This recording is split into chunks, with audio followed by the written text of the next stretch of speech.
Welcome back to Sidewalk, Skyline podcast. As I'm recording the intro to this episode, I'm walking in the alley behind my downtown house. I live in downtown Windsor, and just about 2 blocks away from me is the main drag, Olette Avenue. And in these alleys, sometimes at night, there will be folks that are homeless or folks that are looking for a place to just lay down or a place to use. And so the alley is not always a safe place. It's a place where you have to watch where you're walking in case there are needles occasionally or human excrement, that type of thing. Well, for folks that spend a lot of time working with street populations, one of the things that is important is having good tools for recovery in street ministry. So certainly having Narcan training, carrying a Narcan kit, so that if you discover somebody that's overdosed, you can administer that to them. But there's so much relationship building and so much work towards helping folks that are short on answers, basically, and looking for a way to just survive the day. We need wisdom from above, and the guests on today's episode, this is a panel that was at the Our City Windsor 2025 Our City Windsor Conference, and they are street workers in a nearby city, Leamington. The Leamington Community Hope Center is doing a lot of work around recovery, and so let's go listen to that panel now as we learn about just some of the wisdom that they have in working with people in the toughest situations. So we are with the Leamington Community Hope Center. We are the outreach and recovery team there. For those folks that don't know about the Leamington Community Hope Center, we are located in the heart of Leamington on Erie Street, and we offer a variety of different programs and services to help the vulnerable people in our community. So we have drop-in centers that we serve meals at every single day. We also have clothing exchanges where people can get the necessities of lives that they might need, and a pantry service that offers extra food and whatever supports we can. Additionally to that, we also have a variety of programming, recovery focused and social focused. We've got a trauma program. We run many AA, NA meetings throughout the week. There's a meeting almost every day of the week.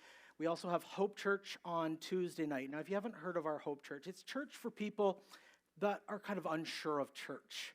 And it's been really inspiring for a lot of people within our community there. Outside of all that, we've got 2 recovery homes, one for men and one for women, where folks can stay with us for up to a year.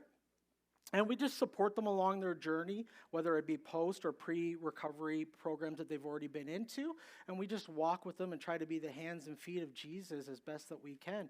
And this team here is along for the ride on all of that. So Greg over here, he's going to have an opportunity to share some of his story and what his roles and responsibilities are. But he is our outreach coordinator for the Hope Center. And then we've got Mary.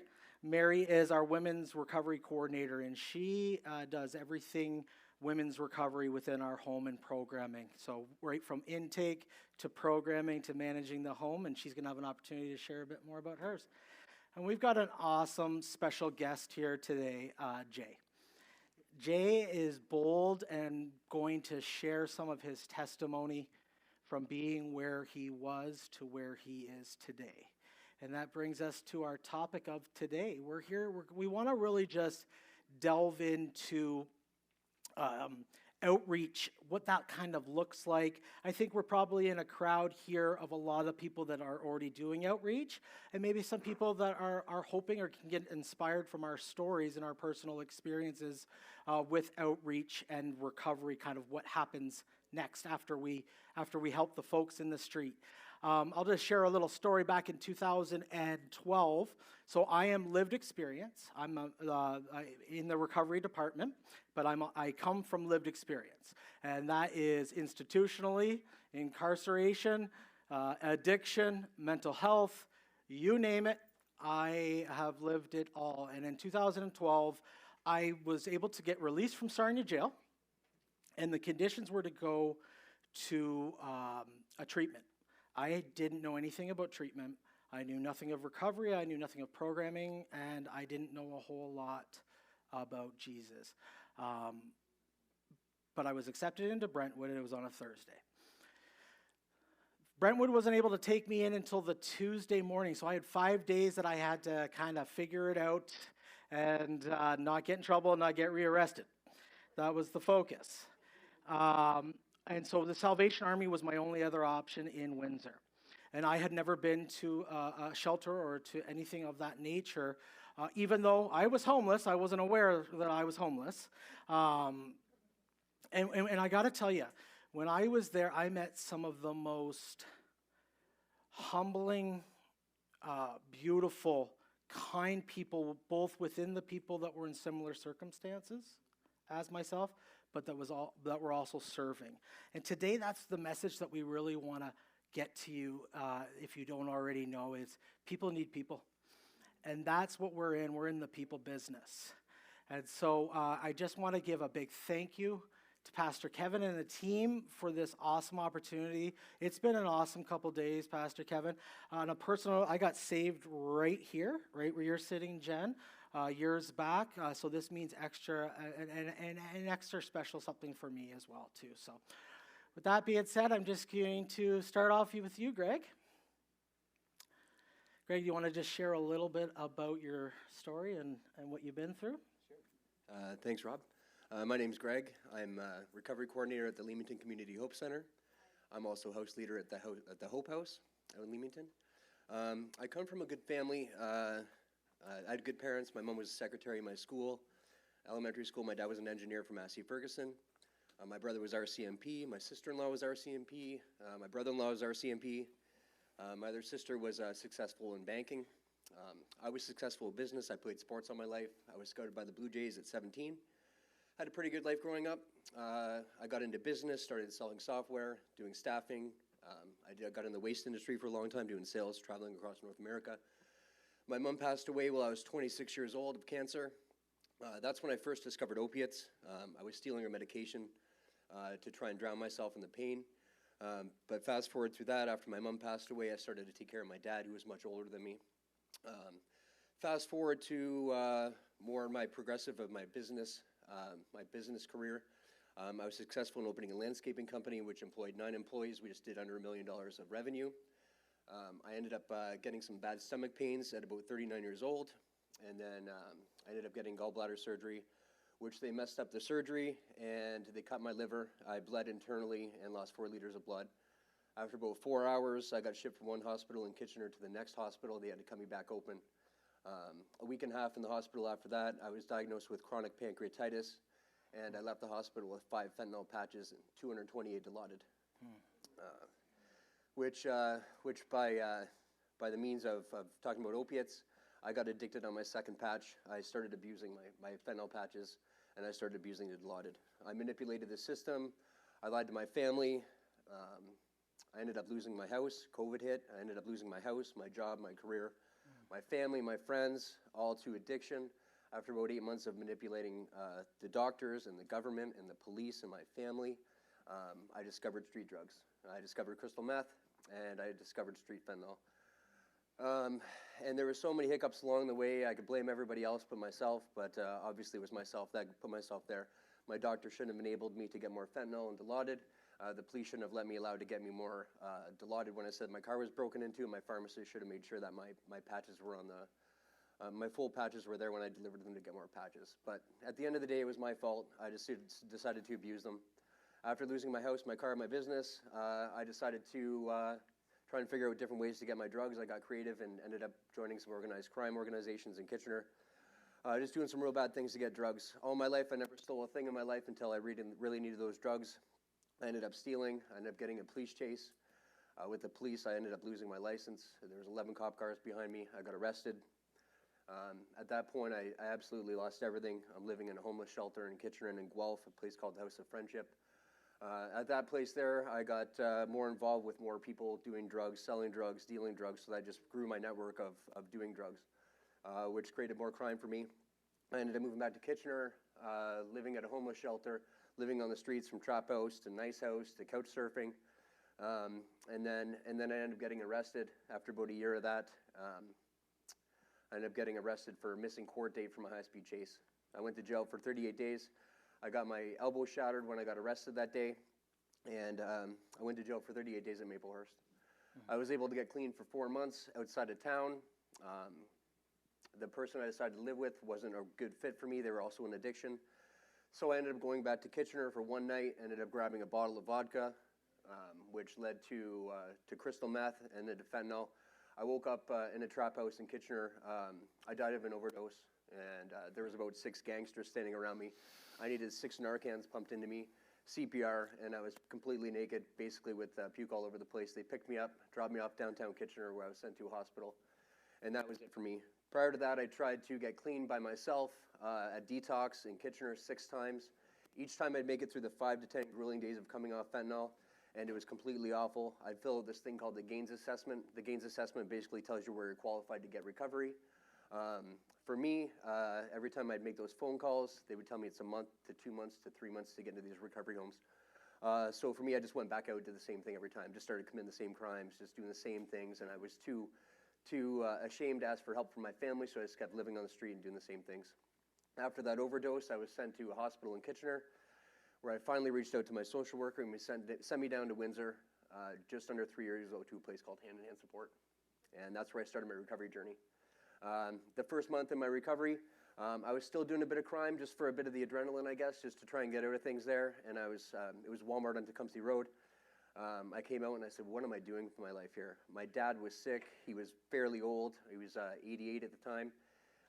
And I thought, man, I need to get clean. So I remember I sat there on the bench and I said, God, I am so sorry for all the boosting and all the things I've done, and I dedicated my life to God moving forward. At the time, I wasn't too close to God, as he hurt me when he took my mom, but I've realized that God was my higher power. And from that moment on, from that bench, I just pretended like there's a camera following me, and that was God. That was God's will. I started picking up garbage that wasn't mine. I always did the right thing when nobody's looking. I started helping people.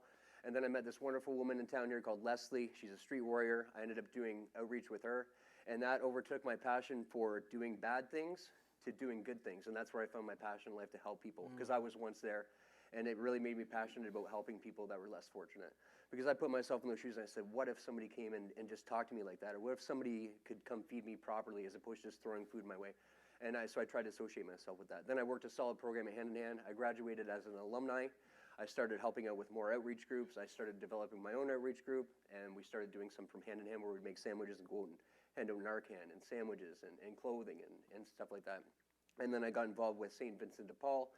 Boots on the Ground, it's another organization where I started doing outreach, which got me even more passionate about that. And then on the side, I was doing my own outreach almost every night, just grabbing whatever I could from Hand in Hand that I was able to from the pantry, and just going out and spreading the good word. Sorry, Rob. I'm still caught up on the fact that he was out doing crime for his first 3 months at Hand in Hand. That was a couple of years ago now, so I'm okay, I think. So then my journey continued. I started running programs at the Phoenix program at the Downtown Mission, and then I started running meetings and facilitating programs at Hand in Hand. And then I started doing speeches just in various places to provide hope, because if I could do it, they could do it. And then after being a Hand in Hand for about a year, I did a speech at Lights of Hope, which I got a lot of good feedback in terms of there's not too many people that can recover from fentanyl. It's 1% chance for fentanyl, 2% for crystal meth, and 5% for alcohol. So I figured I'd put my skills to good use, and I just started trying to get the good word out that, or if I can do it, you can do it. After about a year and a little bit after Hand in Hand, I was approached by an amazing organization called the Leamington Community Hope Center, and they took me in. And I began to work full-time there for their graduated recovery house, which is the Hope House now. Did you want to just kind of tell us about your role? So you're the outreach coordinator. Yeah. Yeah. So what does that mean? What does that? Perfect. So good question, Rob. So my role at the Hope Center basically is I'm house leader at the Hope House. And the Hope House is a program where we offer, it's phase 2 recovery. So it's anybody, it's a 12-month program where we try and get them from a phase 1, which would be like a hand-in-hand, a 90-day graduated program. So once they graduate a 90-day program, they're eligible to come to the Hope House, and they've got 1 year there with us. Within that 1 year, we will we'll dig deeper in terms of helping them with their trauma. We help them with codependency. We can help them with sex addiction, alcohol addiction, NA, all those types of meetings. We also bring them to Hope Church, which is an amazing church. We also bring them to different churches throughout the week. We have prayer groups. We have career counseling. We also have gym memberships to get everybody fit. We just help out with everything we can. We've helped people get jobs. And at the Hope House, we also have one graduate that's gone back to Chrysler successfully. We've got another one that's now back to work doing a Red Seal electrician. Another one's a full-time cook. And another one's going through to be a mental health and addictions counselor. And we've just got a real good outfit out there. My outreach portion, so we end up going out to Chatham, to Tent City, and various locations throughout Chatham to help them with food, clothing, Narcan, sometimes tarps. Unfortunately, we can't do tents by law, but we try and help them with everything we possibly can for outreach. We also hit Windsor. There's a ton of encampments that we hit often to try and help them provide hope, help them provide shelter, sometimes medical supplies, also Narcan, and just provide them with hope and resources to help them get on the right track. We also do the same thing in Leamington, mostly at the lodge, but there are some spots that we can go to try and help everybody, to show them that there's hope and provide God or prayer or whatever we can to help them get off the streets and just provide hope. Awesome. Thank you. What, like when you're going to go out, let's say you're going out in Windsor, where would be some of the areas that you would target? Great question. So Rob, the downtown mission is obviously one of the core places in Waterworld. Just some numbers from the downtown mission right now. They have 86 beds. As of last night, they have 86 beds that you can break into. You don't break into anywhere. They have 86, don't do that anymore. They have 86 beds that you can get into at 8 o'clock, and then at 10 o'clock they have 36 mats that open. Yeah, so buddy. For a total of about 120 people, and then they also have the pod program there. So if you're clean for a certain period of time and you're with the Phoenix program, they'll help you with your own individual pod as well. Waterworld's another one, but other places we go behind Devonshire Mall. There's some encampments just down by the river down there that we go visit. Sometimes we'll send in a number of people to go in and clean up that area, clean up the needles with sharps containers, and just, 20, 30 garbage bags, and we'll just put them in one spot, call the city, and they'll come clean up the mess for us. Okay. So if I'm experiencing homeless, or I'm vulnerable, I'm curled up on the corner over there, how are you approaching me? Is there some tips you could give on approach to kind of gain that trust? Yeah, real good question, Rob.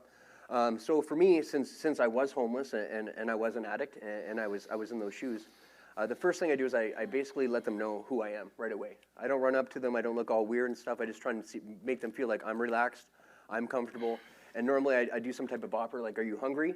And then I say I'm with outreach. So the first thing I want to do, I want to let them know that they're safe with me. I try and make an offering of some food or some water or some type of supplies. And then that kind of gets their attention. And then I make sure that I clearly say that I'm with outreach. So they know that I'm there to help. I'm not there for any other reason. I'm just here for outreach to start. And then at that point in time, and normally depending on how they are, I try and crouch down to their level to make them feel comfortable with me. I don't want to feel like I'm overpowering them because I was once there, and I'm able to kind of get down to their level and make them feel comfortable with talking to me. Oh, excellent. So if you were, like, the safety measures you might take when you're out there, do you have any examples of them, like going in groups, communication, any kind of tips in that direction? Yeah, real good question, Rob. Thanks. So I guess first things first, in terms of safety gear, you always want to make sure you want to have shoes on and make sure that those shoes don't have thin soles because you can step on needles going to these encampments. And that can be real bad for you because you can get anything from Hep C to AIDS to all those other things, and a lot of drugs, a lot of needles in these areas that we go to. So make sure that you're wearing shoes, not open-toed shoes. Sometimes steel-toed shoes. Make sure that you're wearing basically long pants to ensure that you're not getting any poison ivy if you're going back to the encampments, and to make sure that you're safe. And also make sure that your phone is charged. You've got the numbers ready to go because sometimes when you're out doing outreach, you need to call 911. Sometimes you need to call the MOST vehicle. The MOST vehicle is a van that can come by and help with a psychiatrist and a social worker on board in terms of coming there within 15 to 20 minutes of you dealing with somebody that might be in distress that you can't help personally. We try not to call the police, but if you do call the police, make sure you don't let them know and just try and keep them at bay and try and keep them busy until the police get there if there's some type of urgent situation going on. So when you're out there, sometimes we have items that we can give. What's your suggestions on certain items that we can give? Sure. to folks? Another great question. You're full of them today, Rob. Thank you. I didn't plan them at all, so I mean, thank you. It's amazing. So we try and provide about 1,600 calories per meal. The meal would include somewhere from apples to bananas, some type of fruit cup, some type of snack. We have to keep in mind that most of these people that are homeless don't have teeth or have very weak teeth due to their addiction and into their hygiene. But we try and get about 1,600 calories. So generally we make sandwiches, sometimes a bagel with cream cheese, and sometimes a drink and a fruit snack to make sure that they're hydrated. And along with those, we try and encourage Narcan. Narcan is so important to have out there, especially with the way that the fentanyl is being, actually the fentanyl in the crystal meth's being cut with. It's being cut with this stuff called tranq, which is xylazine, which is definitely something that is resisting the Narcan. So as opposed to 2 Narcans that would work before, you're using about 6 to 10 Narcans. So ensure that you're loaded with Narcan. And also when you're doing the outreach, you don't want to go alone. You want to make sure that you're going with at least one other person. I'd recommend going with a few other people and don't let each other out of each other's sight. Make sure that you're within yelling range and basically stick together within a few feet to ensure safety, because you never know if you're walking up to somebody on psychosis, somebody that's coming down off a drug, somebody that is high and is erratic. You're just not sure you're going to walk into. So make sure that you're safe at all times. Make sure that you don't get too close or make them feel scared or uncomfortable, and just make sure you approach with caution. Excellent. Who are you working with? What other organizations are doing things in the community, maybe specifically in Windsor? Sure, so good question. I'm involved with Society of St. Vincent de Paul, boots on the ground on the side, but generally when I'm not doing this on my own, the Leamington Community Hope Center goes and does this. There's too many organizations to mention right now with me not being able to leave somebody out, but there's an abundance of organizations out there. I know that at the Downtown Mission, they get fed real well with a whole bunch of organizations that go feed them often. There's always lasagna and nice foods, and I don't remember the name of too many of them, but I do know there's lots of organizations doing that right now. So today, somebody's out there, we'll say a man, and you're coming up to him and you're approaching him, and he wants help like right now. What are we doing? Sure. So, for example, our main goal with the outreach is to try and first develop the personal relationship with somebody. You have to gain their trust. You have to get to know one another, because especially with being homeless, you don't really trust too many people because you're getting robbed, or people think that you're a real bad person. You've got this bad persona against you. So it's going to take you a while to develop that trust. So once we get that trust and somebody does ask you that, and listen, I want to get clean, the first thing we do is we want to make sure that we've got detox phone number on site. Okay. Or a social worker if What's we need to. detox, if you don't mind? So detox is withdrawal management. This is a place that's going to be necessary for you to get into a recovery house. There's one in Windsor, there's one in Chatham. And detox is a place that you get registered through. You go into detox and you're there for anywhere between 3 to 10 days. And that's where you go in and get detoxified from the drug of choice that you're on. And they'll also help you out with different resources and medication to help you come down off these drugs. You can be there in between 5 to 10 days. From there, what we normally try and do, Rob, is we try and get them into a recovery house. So our routine lately has been, we get somebody off the street, we get them into detox, and the most recent ones, we get them into hand-in-hand support. And then from hand-in-hand support, we do a full 90-day program there. And then from there, our goal is to get them in the Hope House and to get them on to the next level. So the 90-day program at hand-in-hand includes 2 months of full trauma. We do trauma work, we do meeting work, we do recovery work. We try and get them clean in a positive environment, hopefully get some prayer in there. And then the 3rd month is service work, so we try and give back with working with the food banks and try and get them into normal life, and just to get them feel more comfortable with moving on to the next stage. And then the next 12 months is at the Hope House in Leamington. We try and take it from there. Awesome. So obviously addiction is probably high on issues people are dealing with. What else are you seeing with people that are kind of in vulnerable situations? Sure. Another great question. So mental health is a very big one right now. Mental health out there, and that's the one thing that we're having a really hard time trying to deal with. There's not enough people that can go there and help with the mental health. Psychosis is another thing. Psychosis is something that you get for a number of reasons, mostly if you're on a lot of crystal meth or fentanyl and you haven't slept for a long period of time, or you've done an abundance of drugs to the point where you're in psychosis. I was in psychosis for 3 weeks when I was in jail. It's just like a mystical dream, and you think you're living in a different world. It's so insane. But psychosis is a big one too. You're actually not even sure if you're awake or in a dream, and you're actually acting these things out in real life, even though it could be a dream. It's so scary. They're not themselves, and we need to figure out how to de-escalate that. There's not too many places to take them. Our only option, one of our only options right now, unfortunately, is the 3rd floor at the hospital, and that's a psych ward. And unfortunately, it seems to be that doesn't seem to be enough proper care. I know there's other resources and places for them to go to, but it's not too well known in the area. a lot of misconceptions, a lot of stigma around folks that are experiencing homelessness and just kind of down on their luck. Any of those misconceptions you'd like to break right now with us? First things first, Rob, I'd like to say that it can happen to anybody. Like, honestly, addiction can happen to anybody. When I was on the streets, I knew people that I was selling drugs to ex-lawyers, cops, judges, doctors, people that work in factories that just started off with a Percocet. And for me, I never knew what heroin was until, my addiction started at 39. My fentanyl addiction started at 39 from the doctor. I had no idea what fentanyl even was. I just saw it on the news. It was on CNN one day. It said, fentanyl is the next epidemic killing people, and I had no idea what it was, and they just gave it to me. And it could happen to anybody. It could happen to a loved one. I deal with families all the time and parents all the time, and they could be great parents. There doesn't have to be trauma involved. It can happen to anybody. All it could take is one Percocet. It could take 1 point of something to get you to another thing. A point being just a small piece of a drug that gets you addicted that quickly, and it can escalate real fast. Opiates are you can get prone to them real quick, and that's what I got for that. Awesome. And last question. Yeah. What's been the most rewarding part of your outreach? Is there a specific situation or story or generalization of it? Well, I'll tell you, Rob, I think just being able to provide hope from what I've gone through and to help somebody else go through the same journey that I've gone through and throw God into the mix, because my journey with God has provided me the strength to continue to provide hope for everybody else. And I think you'll be hearing from a guy soon that's up here right now that makes my career, my passion, and my lifelong goal to continue doing this worthwhile. Perfect. So you got help, and now you're helping others. Yeah. Awesome. Thanks, Greg. Thanks, Rob. Awesome.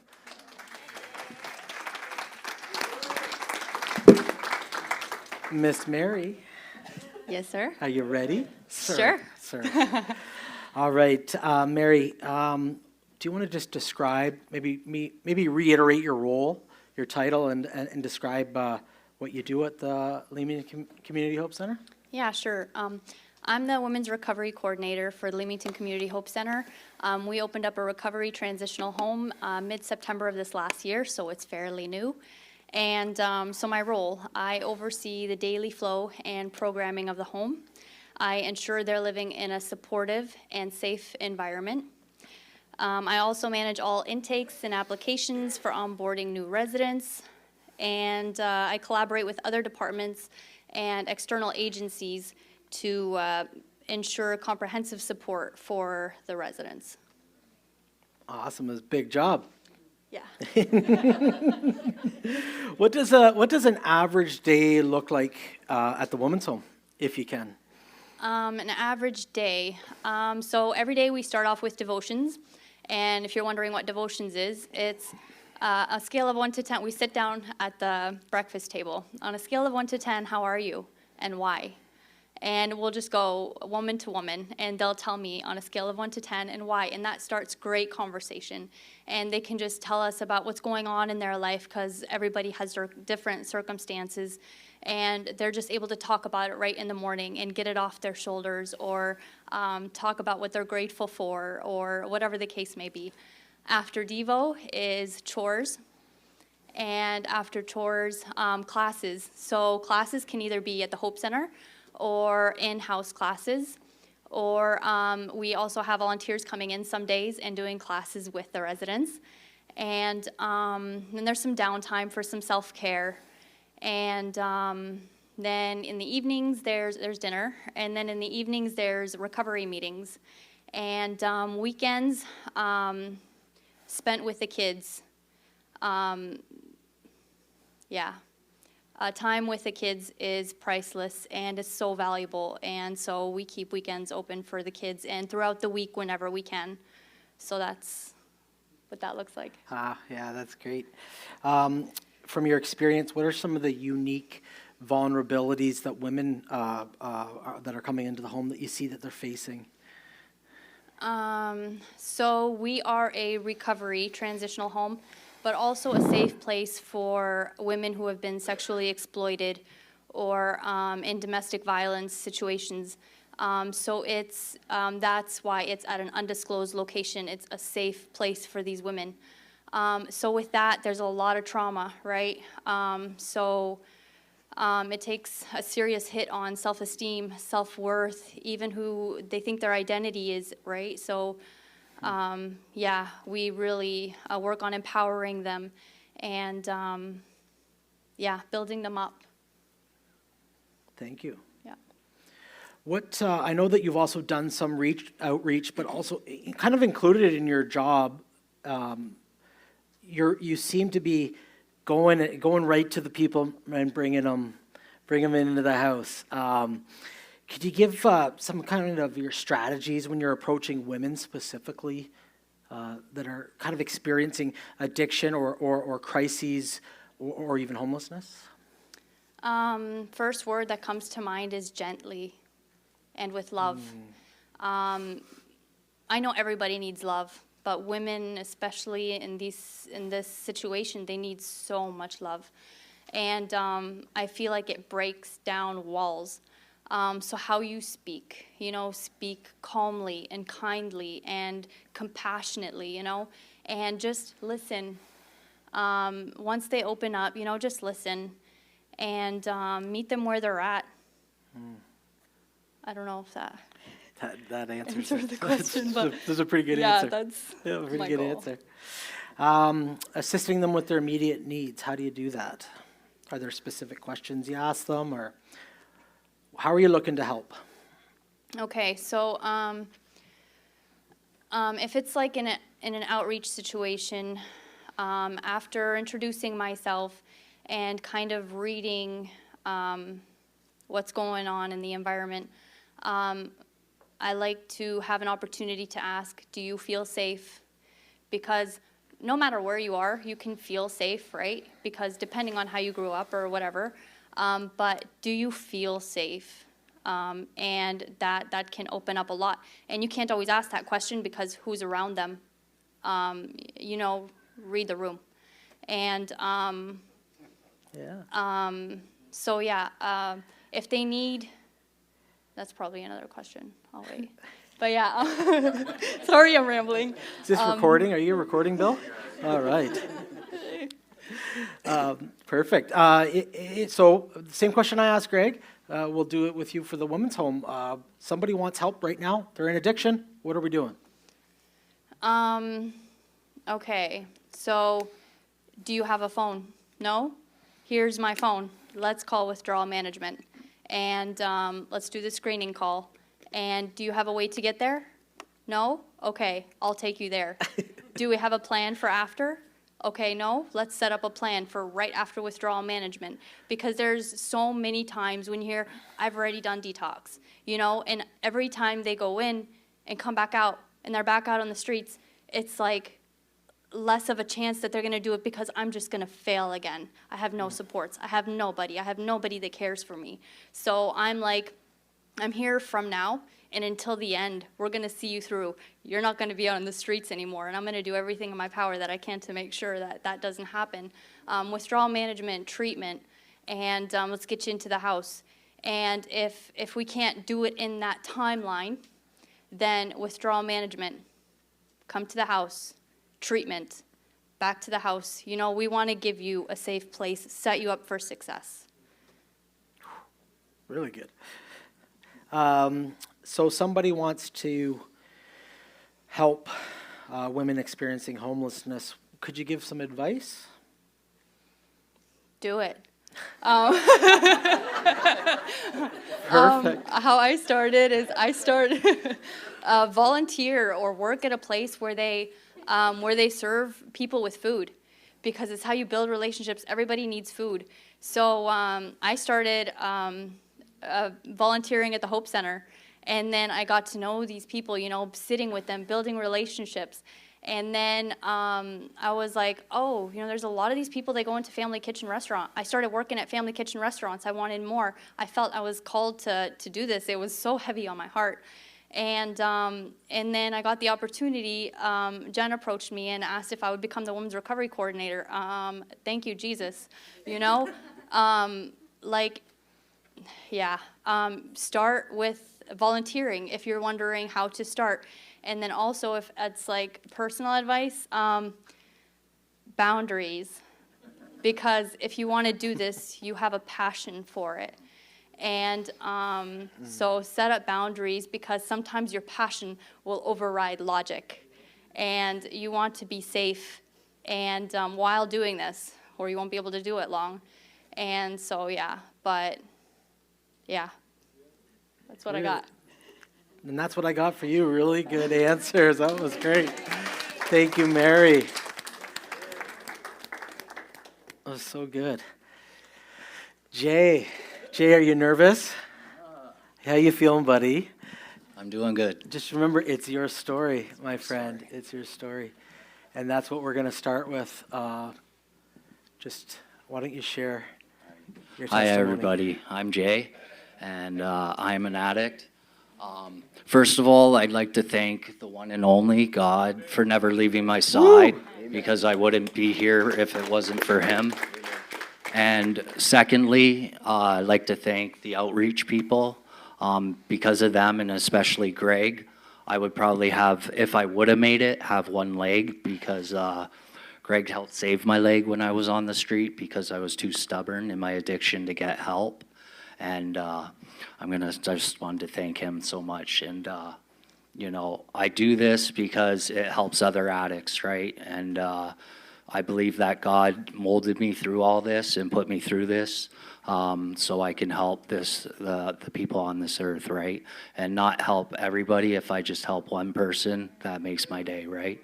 So I was born August 18th, 1980. I was born with a brother and alcoholic father who raised me and my brother. My mom wasn't there in my younger years. It was very hard growing up. I was on eggshells. As a young kid, I felt like a protector of my whole family. Seeing my dad do all the wrong things. Eventually, I grew up to be a prodigy like my dad. Young age, sipping booze at parties, seeing stuff, being abused by babysitters, physically, mentally, sexually. Too embarrassed, lost the trust for another human being at a young age, maybe give up in school. And in life, right? I was a very angry kid, lash out all the time, arguing, fighting. I like to harm or to hurt myself to cause pain, because that's what I felt when I was younger. It would make me feel comfortable. Eventually, later on, I started experimenting with different drugs, and that was my mask. That was my comfort place. And that made me feel what I thought was love, a comfort that I never felt, because everywhere I walked, I never felt like I was human, I just felt different. So eventually, later on, experimented off and on. Around 27, I had a real bad year. Grieving, I have a hard time with. I lost a lot of family that year, plus a little girl. I had a stillborn, and me and my fiance. She was addict too. Yeah, it was a real tragic time. I lost her and lost a grandpa and lost my uncle, and they were all close people. And I felt like at the age of 28, I had a breakdown, midlife breakdown. And that was my first time not wanting to be around and using substances till I tried to die. But there again, God didn't let that happen. So let me go on for another, let's say, 5 years, 5 more years, and then everything started falling apart. I thought I had the world. I thought money was the world. If it wasn't for loving grandparents that tried to show me on like every other weekend what a proper family should be doing and show me them things, I would have just probably kept living the wrong life. And eventually, when I was about 36, things just started falling right down. I tried to do treatment centers, didn't work, but I was doing it for all the wrong reasons, right? I was doing it for other people and not myself. Eventually, when I was 38, 39, I became homeless. Walked away from a 10-year career, a good job, everything, apartment, car, all the stuff I thought that mattered in the world. I had all that and I wasn't happy. And then eventually family pulled away. I didn't have much, but they pulled away. I felt like I had nobody. And that was the best decision that family could have did for me. Eventually I was living at the downtown mission, scared to stay there because, like I said, you're around all the other addicts, you know, because inside I knew that drugs had the power to change me into someone I didn't want to be. And I knew I wasn't that person. I knew I was a good person, but I just couldn't find my way. And if it wasn't for people like Greg and the people that do these outreaches, like I said, I wouldn't be here, you know, because I got on the streets. I wouldn't want to be around people. I was finding doorways to sleep in there, middle of winter, freezing, you know, starving at times. And Greg here would find me, you know. He would know these places that I'd be staying, and he'd walk and bring me sandwiches and food and comfort. And at first, like I said, I was scared to accept that, right? And I really needed that because all I was doing was obsessing about the drugs. You know, that's where my mind went. I wouldn't think about food or warmth, shelter. Real hard. Eventually doing that for a couple years, 3 years, I got pneumonia real bad, and I had a lung collapse. And I was staying at these places we call trap houses, and I had a lung collapse and I died. And I woke up a little 2.5 months later in the hospital and thought it was one day. And it broke my heart to see who was standing in front of me. You know, how much devastation I hurt. You know, not having your brother there, not having close family. That's how much I hurt them, right? Eventually I got healthy because of people taking care of me. Then I went out to another treatment place. That didn't work out, so I went to live with my cousin. But I didn't have no structure in my life. I wasn't following nothing. No support other than family, trying to be clean for them, not using any of these 12-step programs or another recovery house because one didn't work out. I got scared, wouldn't go back.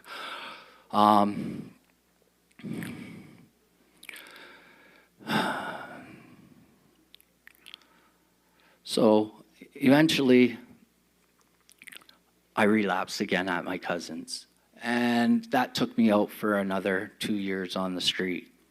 And I still couldn't die. Like, that's what I was using to die over. And I would pray out, please let me get arrested. Please let me get arrested, God. And eventually God let that happen for me. And I ended up going to jail. And that was his plan, right? He heard my calling. And I needed that... I needed to have my freedom stripped from me, you know, and that didn't stop me in jail because there's a lot of substances in jail. But then he shipped me away from Windsor and to a scary place. But that was a blessing because he put somebody in there for me that read the Bible. And it got me in touch with him again because as a young kid, I forgot to mention this, my grandparents would take me to Sunday school. Every Sunday I hated it, this and that. I did not like it, right, because I was forced. But eventually once this man, my cellmate, would read at night and he'd ask me if it would bug me, and I'd say no, because I was a young kid, I was illiterate, right? I didn't want to learn how to read, so I let other people read for me. And that was I was very self-conscious of that. And he would read these readings to me, and my brain, because it was a little more clear, I started remembering this stuff. And then the gift happened that I didn't ask, God, please get me out of this. Please, will you get me out of this? I made an indirect amends to the people I hurt, why I was in there. And I said, God, when I get out of here, please, I'll follow your will now. I'll take my driving don't do good. I got to do something else. And that's when miracles started. You know, I got gifted to get out early. I wasn't expecting it. I was nervous. I got out of jail. Didn't know what to do. My last address was the Mission. I went right where the wolves are, right? And I ended up, the devil hit me that day, and I used that day. And because of these people that do outreach, inspired me to follow them. And they suggested to get me into a place hand in hand and called Greg and these people. And I went with it, and I never looked back that day. I never looked back. And today I'm coming up on, I'm 10 months and 6 days today. Woo!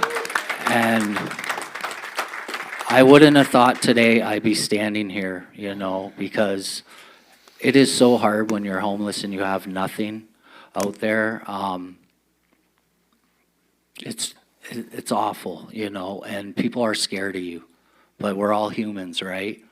And all that person needs is just a little support to build the trust.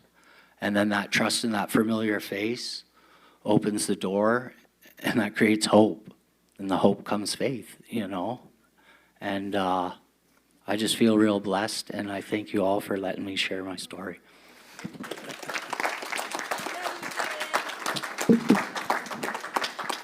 I got a couple questions for you, if that's okay. I don't really know where to go with that. I mean, I think you probably touched all our hearts, Jay. Thank you for the vulnerability to share, welcome. man. Wow. I guess we probably have people in the audience that I think a lot of who's already doing some outreach in the audience here. There's a handful of people that are doing in any capacity. You're serving a meal, you're handing out socks, yeah. What would you say to the folks there that are coming across guys like us that maybe need a lift up? Well, I would say, like, exactly, don't give up on them people. Keep seeing them people. Let that face, because like I said, I was in psychosis, and, you know, seeing a familiar face and a smile, you know, and just the warmth of another human being being there to try and help you, you know. And it took a while. It took many years, you know. Some find the hope quicker than others, you know. But if you just keep seeing those people and be there to support them, you know, eventually in life, if the devil didn't take them and God has them there, they're going to see the light eventually and take that road, right? They'll take their will back and follow God's, you know.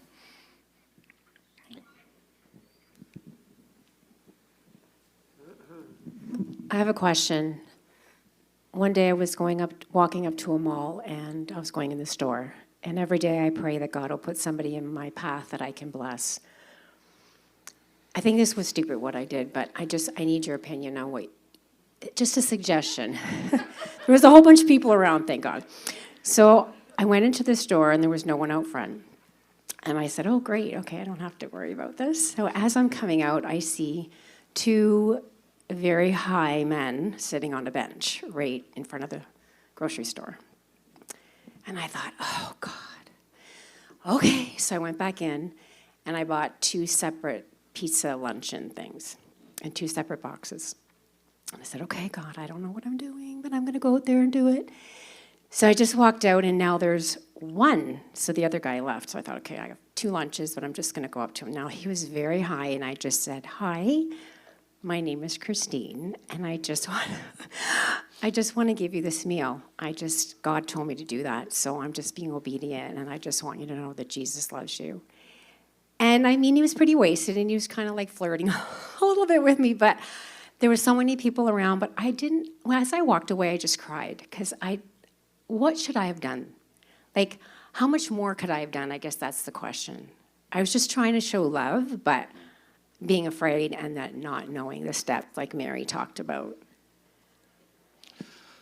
So, thank you for sharing that, because not you, but other people have done that for me.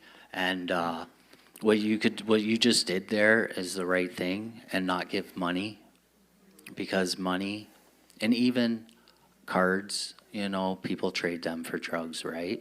But just doing that, because a lot of times homeless people don't want food. A lot of them are in their addictions and the mental health. So, but that they're doing that and giving that them and not giving them an option, because sometimes if you give them an option, they'll want money. So if you confront them, and food is the best thing, and just like what you said, because and that's what I say, God put Jesus and people for them to follow that in life, to put them in front of me to help me like that. And then were times that, like you said, everybody that's put in front of you are put in front of you for a reason. And when you feel from your heart that vulnerability to do something, that's when you do something, right? So, yeah. I'm going to give you the headset, Jay. I don't feel as qualified as I once did.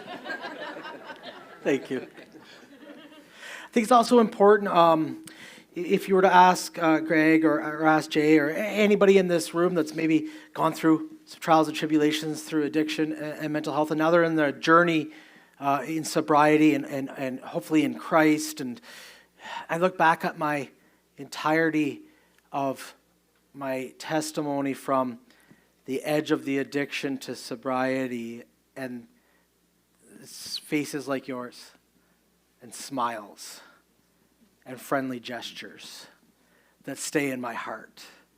There's organizations, and there's other things that are there for sure, but it's the smiles and the simple gestures. So, what is Narcan? If maybe Greg can not demonstrate, but show it.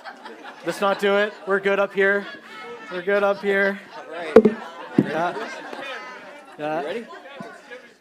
That was the great Holy question. Spirit. That was the Holy Spirit. So Narcan is something that can reverse the effects of an opiate overdose. So what? The mic. Sure. So if you notice that somebody's overdosed, you can generally tell they're turning black or purple. They're unconscious. They're not moving at all. You'll think they're dead. So generally what we want to do is make sure that we can feel a pulse. If we can't feel a pulse, even if we do feel a pulse and they're purple and they're blue, what we do is we simply just make sure they're laying on the ground or wherever they're at, if they're slunched up against the wall, whatever. Our main goal to get the Narcan into their nostril, it's just like a nasal spray, just like this. And we want to ensure it goes up the nose, and then when it goes up the nose, we pop it like that. And that goes up the nose, and that blocks the receptors for the fentanyl, and it kicks the fentanyl out of the system. So it doesn't stop the overdose, but it stops the actual death part of it until hopefully the ambulance can come. You wait about 2 minutes, and if they're still out, you give them another one. But the first thing you do is call 911 right away. You hit them with the Narcan, call 911, and then every 2 minutes keep hitting them with Narcan. And I've Narcan 51 people successfully. I haven't lost one yet. But by the time you're on your second or third Narcan, the ambulance is normally there to take over. Awesome. Pardon? Absolutely, yeah. So there's 2 of them in here, sorry. I wasn't expecting to do quick training here. There's 2 per... You probably don't have to let it off, but that's up to you. But there's 2. And then just put the other one up there. That was a great visual, though. Yeah. If I could just follow up with what Greg was saying. Also, if you think somebody is in an overdose situation and you do have Narcan, you will not hurt them by giving them Narcan. So don't think if you're giving it to them and it's not what they need, you're not going to cause any more distress in the person. How many can you give them, Greg? You can give them as many. I've had to give somebody 10 before. Every minute and a half to 2 minutes, you should do it again. And the one thing you need to do is when you Narcan somebody, be very aware because they're basically dead, and you're bringing them back to life, and they can react in so many different ways. People have thought I was Jesus once because I saved their life. A bunch of people wanted to punch me out because I ruined their high. And some people just get pretty psycho. You're not too sure what you're going to get yourself into because they're not sure what just happened to them. And literally, they're basically dead, and you're reviving them. So they could be in any state. So be very careful, stand back, and make sure they're there for the ambulance. And bodily fluids might flow as well. Yeah.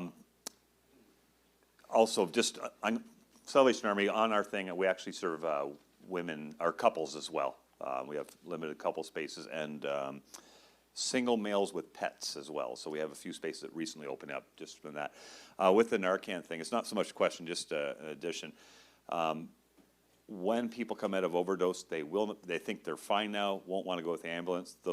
What the Narcan does will block the receptors, but it will can wear off too, and they can go back into overdose. So it's always good for them to go with the EMTs, but it's their choice in the end. But yeah, so that's all I want to say. So Thanks. very good point. Thank you. Thank you.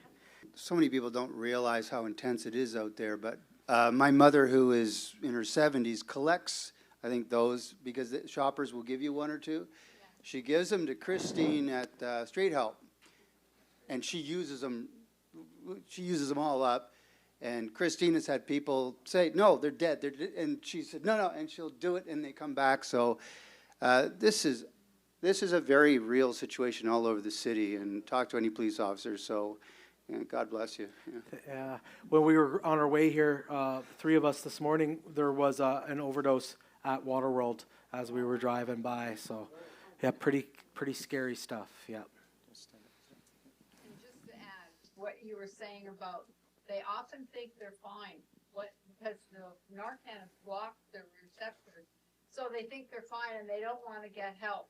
They encourage them to get help, because tell them it's only going to last for so long and then they're going to be in trouble again. It's always appropriate to associate 911 with an overdose at any time. And that's a very good point, because you're going to want to make sure that you call the 911 right away, because when they wake up, the first thing they're going to want to do if they come to is take off and go get high again, because you just ruin their buzz. And you got to realize that they're addicts and they want to get more of this into their system. They'll probably be a little off-put, delusional, but their main goal is to get high again because they feel sober, and they're probably starting to get sick from the fentanyl wearing off. Mary, I just had a question for you in the women's home, because they're coming to you straight from detox. Is that right? Not always. So I'm just wondering what some of your challenges are when you get women who come in straight from detox. Like, are they committed to you guys at that point? Like, what does that look like? Okay, so we do go through a process to get into the home. I send out an application, and it's not a long application. It's like 3 pages max with some very basic questions. And then I follow up with a phone interview to see, just go a little deeper, and to see what their goals are after recovery, and other questions. And then we do a in-person interview. And some challenges are, we just got to look out a little closer for them, because they're not straight out of treatment, right? They've been in detox for probably 10 days max. So we just stay connected with them closer. I work very closely with the live-in house lead and Miss Jen. And yeah, we have protocols and policies in place just of how to watch out. And it's a buddy system, can't go anywhere alone. And yeah, things like that. Well, let's be sure to lean in with people like this panel from Leamington. You know, when we encounter people that are willing to do some of the hard work of the kingdom, we need to get behind them and support the work that they do.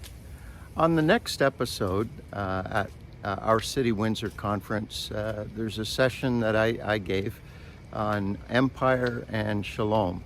I'm usually introducing others and interviewing guests, but on the next episode, you'll get to hear a little bit of what makes me tick and my vision of what the kingdom of God looks like. So come on back for the next episode. I'm your host, Kevin Rogers. You're listening to Sidewalk Skyline Podcast.